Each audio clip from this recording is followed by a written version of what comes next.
Natural hair colour కోసం చూస్తున్నారా? అయితే Anoo's henna and black expert వాడండి.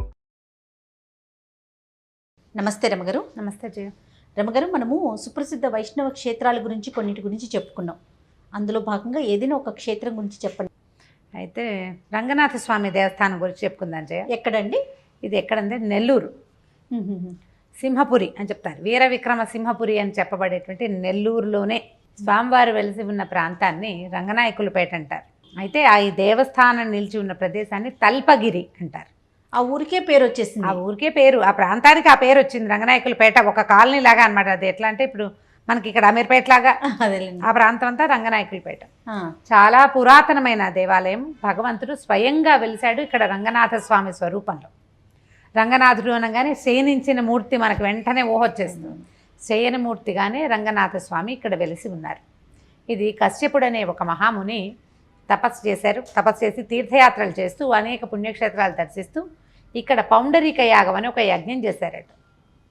ఆ యజ్ఞంలో స్వామి ఉద్భవించాడని, ఆ వచ్చిన హోమకుండంలోంచి 3 అగ్నులు వెలువడ్డాయని, ఆ 3 అగ్నుల్లో ఒక అగ్ని తల్పగిరి రంగనాథ స్వామి గాను, ఒక అగ్ని జొన్నవాడ కామాక్షి అమ్మవారు గాను, ఇంకొక అగ్ని వేదాచలం అనే ప్రాంతంలో నరసింహస్వామి గాను 3 చోట్ల 3 స్వరూపాలుగా వెలిసిందని చెప్తారు.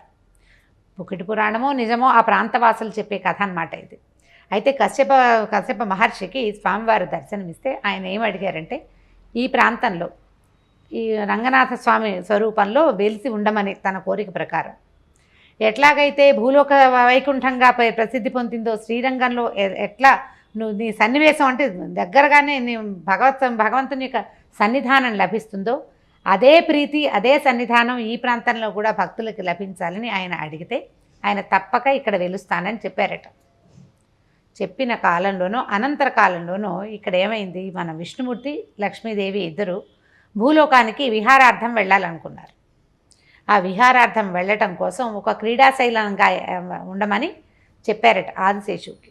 అయితే ఇక్కడ ఒక క్రీడాశైలం వెలిసిందని ఇద్దరు విహారం పూర్తి చేసుకున్నాక కాసేపు విశ్రాంతి తీసుకోవడానికి ఆ శైలమే క్రీడాశైలంగానే రూపొందినటువంటి ఆదిశేషుడు తల్పంగా మారి స్వామివారు పడుకోవటానికి ఆయనకి ఆసరా ఇచ్చారు. వెంటనే ఆయన పడుకునేందుకు అమర్చేశారన్నమాట పక్క. ఆయనే కదా తల్పం. అదే కదా. అట్లా తల్పంగా వెలిసినటువంటి ఆదిశేషువు ఆయన తన దగ్గరికి ఆ రకమైన ప్రీతిని నెరిపినటువంటి ఆదిశేషువు మీద ప్రీతితో ఈ ప్రాంతంలో నీ పేరుతోటే తల్పగిరి పేరుతోటి ఇదే స్వరూపంలో అంటే నిద్రాముద్రాభిరాముడుగానే వెలుస్తానని స్వామి ఈయనకు చెప్పారు.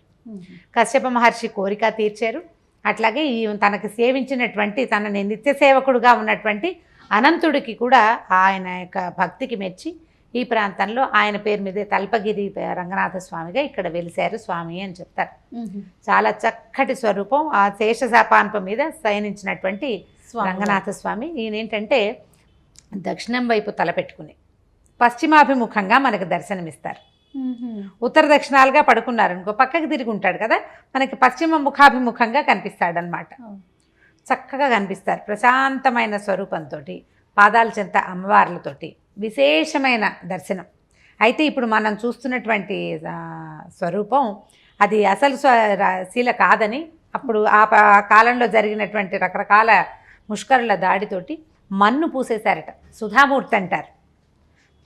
మన్ను పూసారు. ఆ మన్ను కింద దాని కింద ఈ శిల్పం 5 అడుగుల వెడల్పుతోటి 5 అడుగుల పొడుగున విగ్రహం ఉందట. పైన మట్టి పూసారు. విగ్రహాన్ని పగలకొడతారన్న భయంతో. అప్పుడు ముష్కరులు ఎంతమంది దాడులు చేసేవారు కదా, దాడులు చేసేవాళ్ళు. ఆ దాడులలోనే ఇబ్బందికి మన్ను పూసారు. ఆ స్వరూపాన్ని మనం చూస్తాం. మన్ను కనిపిస్తుంది అన్నీ మనకు కనపడే శిల స్వామివారు కనిపిస్తుంటారు, దర్శనం చేసుకుంటాం కదా. దానికి లోపల శిల ఉన్నది, శిలాస్వరూపం స్వామి శిలగా వెలిశారు. ఆ పైన ఈ మన్ను పోయబడింది అని చెప్తారు. ఇది 7వ శతాబ్దంలో ఈ ప్రాంతాన్ని పాలించినటువంటి రాజులు ఈ దేవాలయాన్ని నిర్మించారు. స్వామివారు లభించారు అక్కడ. ఈ పెన్నా నది తీరం, పినాకిని నది అని చెప్పుకుంటాం మనం. అవును, ఆ పినాకిని ఆ ప్రాంతవాసులు పెన్ అంటారు. ఇదివరకు ఈ రంగడి దేవాలయం చుట్టూతా పెన్నా నది ఉండేది. ఎట్లాగైతే శ్రీరంగంలో ఉభయ కావేరుల మధ్యలో ఇట్లా ఒక ద్వీపంలాగా శ్రీరంగనాథుడు వెలిసి ఉన్నాడో, ద్వీపంలా ఉంటుంది శ్రీరంగం. ఈ స్వామివారు తల్పగిరి రంగనాథ స్వామివారు కూడా అట్లాగే ద్వీపంలాగా వెలిసి ఉండేవారు. క్రమంగా పెన్న తగ్గిపోయింది. ఇది వరకు అక్కడ ఒక సామెత కూడా చెప్తారు, పెన్న దాటితే పెరుమాళ్ళ సేవే అని. ఈ నది దాటితే ఇంకా స్వామివారి కైంకర్యంలోకి వెళ్ళిపోవటమే, సేవాకాలంలోకి ప్రవేశించడమే. అలా ఉండేది. పెన్న ఇప్పుడు అంత లేదు, పక్కనగా ఉన్నట్టుగా కనిపిస్తుంది, ఓ పక్కకు ఉన్నట్టుగా. నీరు తగ్గిపోయింది కదా, కొన్ని ప్రాంతాల్లో అసలు నదులు ఊరికే ముఖం కనపడకుండా అవుతాయి.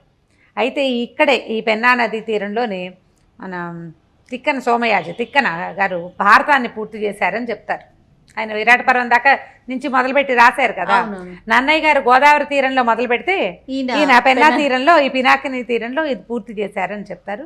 ఈ సింహపురి వాసులు అద్భుతంగా చెప్పుకునే విషయం ఏంటంటే తిక్కనది మా ఊరే, మా ప్రాంతమే అని చెప్పుకోవాలి. అయితే ఇక్కడ వెలిసిన రంగనాథ స్వామికి ఒక చిత్రమైన కథా విశేషం ఉంది. మనం ఇప్పుడు పెద్ద రాజగోపురం చూస్తాం, చాలా పెద్దది కనిపిస్తుంది, దాదాపుగా 7 అంతస్తుల రాజగోపురం, చాలా పెద్దది, 90 అడుగులు ఎత్తుటది. అయితే ఇది తొలికాలం నుంచి లేదు, రాజులు నిర్మించింది కాదు. ఈ ప్రాంతవాసులు మహాభక్తులైన వెంకటాచలం పంతులు గారిని ఆయన 18వ శతాబ్దంలో కట్టారు. ఇది దాదాపుగా 14 సంవత్సరాలు పట్టిందట. అంతకు ముందు ఆయన ఈ రాజగోపురం కట్టడానికి ముందు ఒక చిత్రకూటం అనే ఒక ఇది మందిరం లాంటిది, అంటే విశ్రాంతి తీసుకోవడానికి చుట్టూతా ఒక తోట, ఒక కోనేరు డెవలప్ చేయించారు స్వామివారి దేవాలయానికి కైంకర్యం కోసం. అయితే ఆ సమయంలో వానమామలయ్య జియ్యర్ గారని ఒక జియ్యర్ స్వామివారు ఇక్కడికి వచ్చి ఈ దేవాలయం వైష్ణవాగమానికి సరిపడగా లేదని భావించి దేవాలయ దర్శనానికి వెళ్ళలేదట. వెళ్ళక ఈ చిత్రకూటంలో ఆయన ఉన్నారు కొద్ది రోజులు. ఉంటే ఆయనకు ఒక రోజు తెల్లవారుజామున కల్లో కనిపించారట రంగనాథ స్వామి బ్రాహ్మణ వేషధారిగా. నా గుడి పనికి రాలేదు, నా ఇల్లు పనికి వచ్చిందా నువ్వు ఉండటానికని చేతిలో బెత్తంతో జియర్ని దండించారు నిద్రలో. ఆయన కొట్టేసరికి దెబ్బ తగిలింది. మెలకు వచ్చి స్వామి తనని పిలుస్తున్నాడని గబగబా పెన్నా నదిలో స్నానం చేసి స్వామివారిని దర్శించి రాజగోపురాన్ని నిర్మించమని ఈయన పంతులు గారికి చెప్పారట. వెళ్తూ ఒక 100 రూపాయలు, ఆ రోజుల్లో 100 అంటే 18వ శతాబ్దంలో ఆయన దగ్గర ఉన్న సొమ్ము, ఆ మఠానికి వచ్చిన సొమ్ము ఉంటుంది, వీరికి అప్పచెప్పారు. తర్వాత కాలంలో దాదాపుగా 14 సంవత్సరాలు శ్రమపడి 18వ శతాబ్దంలో కట్టారు. చాలా అద్భుతంగా ఉంటుంది గోపురం. ఆ పైకి ఎక్కితే పై అంతస్తు నుంచి సముద్రం కనపడుతుంది. ఈ రాజగోపురం మధ్యలో నిలబెడితే దేవాలయం ముందు ఏర్పాటు చేసినటువంటి పెద్ద ఫలకం మీద శంఖచక్రాలు, తిరునామాలు, ఎంత పెద్ద శిలాఫలకమో ఎంత దూరానికో కనపడుతుంది. అది పెద్ద శిలాఫలకం దర్శనమిస్తుంది, మహాద్భుతంగా ఉంటుంది. ఈ రంగనాథ స్వామిని ఇప్పుడు మనం చూస్తున్న స్వామిని ఉత్తర రంగడు అంటారు, ఉత్తర శ్రీరంగం అంటారు ఈ ప్రాంతాన్ని. మామూలుగానే ఆదిరంగం, మధ్యరంగం, ఉత్తర రంగం అని చెప్తారు. అది కర్ణాటకలో ఉన్నదనే చెప్పుకుంటారు. ఈ ప్రాంత వాసులు ఇదే ఉత్తర శ్రీరంగము అని చెప్పుకుంటారు. అది శ్రీరంగానికి ఉత్తర దిగ్భాగంలో, ఉత్తర దిక్కున ఉన్నదన్నమాట. అక్కడ ఎట్లా సేవాకాలాలు జరుగుతాయో అదే రకం పంథాల్లో ఇక్కడ కూడా జరుగుతుంది. దేవాలయం పురాతనమైనది, 7వ శతాబ్దంలో కట్టబడింది. తర్వాత ఇంకా 12, 13 శతాబ్దాల్లో ఆ ప్రాంతాన్ని పరిపాలించిన రాజులు మరి కొంచెంగా ఇంకా కాస్త దేవాలయాన్ని పునరుద్ధరణ అవి చేశారు, ఇంకా కాస్త డెవలప్ చేశారనమాట. లోపలికి మనం ముఖమండపము, అంతరాలయము, గర్భాలయం అవన్నీ కూడా బాగా పురాతనమైనవిగా మనకు తెలుస్తూ ఉంటాయి. ప్రధానమైనది ఆ శయనభంగిమలో ఉన్నటువంటి రంగనాథ స్వామిని తులసిమాలలు, ఆ కర్పూరపు వాసనల మధ్యలో ఆయన చూస్తే వైకుంఠంలో ఉన్నట్టుగానే ఉంటుంది. అక్కడ ఇలాగే ఉంటుందేమో అనిపించేలాగా అద్భుతమైన స్వరూపంతో స్వామి మనకి దర్శనమిస్తాడు. అమ్మవారు శ్రీరంగనాయకి పేరుతోటి ఇంకొక పక్కన దేవేరి దర్శనం, అమ్మ తాయార్ల సన్నిధి, అమ్మవారు విడిగా ఉన్నారు. తర్వాత ఏమో మన గోదాదేవికి కూడా ఒక ప్రత్యేకమైన దర్శనం లభిస్తుంది. మన లోపల దేవాలయం లోపలికి వెళ్తే విశాలమైన ప్రాంగణం చాలా ఎత్తుగా అనిపిస్తుంది. పక్కన ప్రవహిస్తున్న పెన్నా నది. ఈ పెన్నలో ఏంటంటే చుట్టుపక్కల ప్రాంతవాసులంతా కూడా ఇక్కడే మన తర్పణాలు విడవటము అది చేస్తారు. పెన్నలో స్నానం చేసి రంగనాథుడిని దర్శనం చేస్తే, కావేట్లో స్నానం చేసి శ్రీరంగనాథుడిని దర్శనం చేసిన ఫలితం లభిస్తుందట. అక్కడ ఎట్లా కావేరి రంగనాథుడు ఉన్నారు, భూలోక వైకుంఠం. ఇది కూడా ఉత్తర శ్రీరంగంగా చాలా ప్రఖ్యాతి పొందింది. ఈ ప్రాంతం అంటే అక్కడికి వెళ్ళామనుకో, అక్కడ ఏమిటి ప్రత్యేకమైన దేవాలయాలు అవి కనుక్కొని తెలుసుకుంటాము. ఒకసారి వెళ్ళి దర్శనం చేసుకొస్తే ప్రాంత విశేషము, తర్వాత సన్నిధానంలో ఉండే ప్రత్యేకత మనకు తెలుస్తాయి. ఈ దేవాలయంలో ఉన్న ఉత్సవర్ల గురించి కూడా చాలా ప్రత్యేకంగా చెప్పుకోవాలి. ఇక్కడికి చాలా దూరంలో ఉన్న ఉదయగిరి సంస్థానంలో రంగనాథ స్వామి దేవాలయంలో ఉత్సవర్లట. ఇదే ముష్కర్ల దండయాత్రల్లో అక్కడ కూడా వాళ్ళు తురుష్కులు ప్రయాణం లోపల దేవాలయాలు ఏంది, ఎక్కడ ఏది గుడి కనబడితే అది పగలగొట్టేస్తుండేవాళ్ళు. అక్కడ ఆ ప్రాంతానికి చెందిన ఒక బలిజ కులస్తులు, కంటే అనే ఇంటి పేరున్న వాళ్ళు, కంటేవారు స్వామివారి విగ్రహాలని తల మీద పెట్టుకుని కింద పెట్టకుండా ఎన్ని మైళ్ళలో నడిచి వచ్చి ఆ విగ్రహాలని ఇక్కడ సమర్పించారు, ఈ దేవాలయంలోకి అప్పచెప్పారు. ఆ ఉత్సవాలని ఇప్పటికీ మనకి బ్రహ్మోత్సవాలు అప్పుడు రథోత్సవాలకి ఉపయోగిస్తారనమాట. స్వామి ఉదయగిరి నుంచి ఇక్కడ దాకా వచ్చారు. ప్రత్యేకమైన ఉత్సవాలు ఏమైనా జరుగుతూ ఉంటాయి రమ్మగారు? రథోత్సవము, తర్వాత ఇక్కడ పల్లకి సేవ చాలా బాగుంటుంది. దాంతోపాటుగా మనకి వీరితో పాటు ఈ అమ్మవారు అయ్యవార్లతో పాటుగా, అయ్యవారు అమ్మవార్లతో పాటుగా ఆళ్వార్ల సన్నిధి ఒకటి ప్రత్యేకంగా ఉంది. అయితే ఆళ్వార్ల సన్నిధి జీఎం గారు మనకి భగవద్ రామానుజుల యొక్క తిరునక్షత్రం రోజున రామానుజులకి చేసేటువంటి తిరుకాపు, దాన్ని ఏమంటారంటే తిరుమంజనోత్సవం. తిరుమంజనోత్సవం చాలా అత్యద్భుతంగా ఉంటుంది. తిరుమంజనం అంటే ఆ రోజు మొత్తం అభిషేక సేవ నిర్వహిస్తారు, మన తిరుమంజనం చేస్తారు. తర్వాత ఏమో ఏంటి పుష్ప పల్లకి, పువ్వుల పల్లకి అని విన్నానండి. పువ్వుల పల్లకి సేవ, స్వామివారికి చేసే పువ్వుల పల్లకి సేవ కూడా మహాద్భుతంగా చేస్తారట. ఇప్పుడు ఈ ప్రాంతంలో ఇలాంటి ఒక అత్యద్భుతమైన పెద్ద దేవాలయం ఉంది. ఇక్కడి నుంచి వెళ్ళిపోయినా కూడా ఆ స్వామి పిలుస్తూ ఉంటాడు. అవును కదా. ఉత్సవాలప్పుడు ఎక్కడెక్కడ వాళ్ళు ఈ ప్రాంతానికి 3-4 తరాల క్రితం బయటకు వెళ్ళిపోయిన వాళ్ళు కూడా ఏదైనా మొక్కు అంటే మన ప్రాంతంలో ఉన్న దేవుడికే మొక్కు. అవునవును. ఇక్కడ ఉత్సవం అనగానే మన ఇంట్లో పెళ్ళి, మన ఇంట్లో ఫంక్షన్ కదా అది. అట్లా అన్ని ప్రాంతాల్లో సెటిల్ అయిన వాళ్ళు కూడా సరిగ్గా స్వామివారి ఉత్సవాలప్పుడు వచ్చేస్తారు. బ్రహ్మోత్సవాలు పరమాద్భుతంగా చేస్తారు. స్వామివారికి ధనుర్మాసంలో చేసే ఉత్సవాలు పరమాద్భుతంగా ఉంటాయి.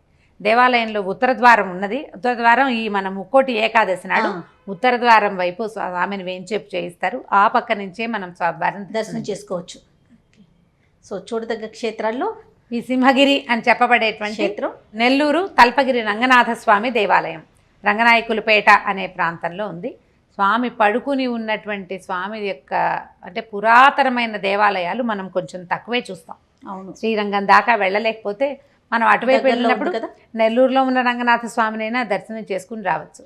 నెల్లూరు జిల్లాకి వెళ్తే చాలా దేవాలయాలు చూసేయచ్చు. అవునవును. చెంగానమ్మ మరీ ముఖ్యంగా మనం ఒకసారి చెప్పుకున్నాం. ఈయన చూసి అమ్మని కూడా చూసేసేయచ్చు. ఇంకొంచెం ముందుకెళ్తే జొన్నవాడ అవి కూడా చూసొచ్చేసేయచ్చు. ఒకేసారి చూడొచ్చు. పురాతనమైన రంగనాథ క్షేత్రాలు మన రాష్ట్రాల్లో, తెలుగు రాష్ట్రాల్లో ఉన్నదైతే ఈ దేవస్థానాన్ని మనం ముందు చెప్పుకోవాలి. తప్పకుండా రమ్మగారు. నమస్తే. నమస్తే జయ.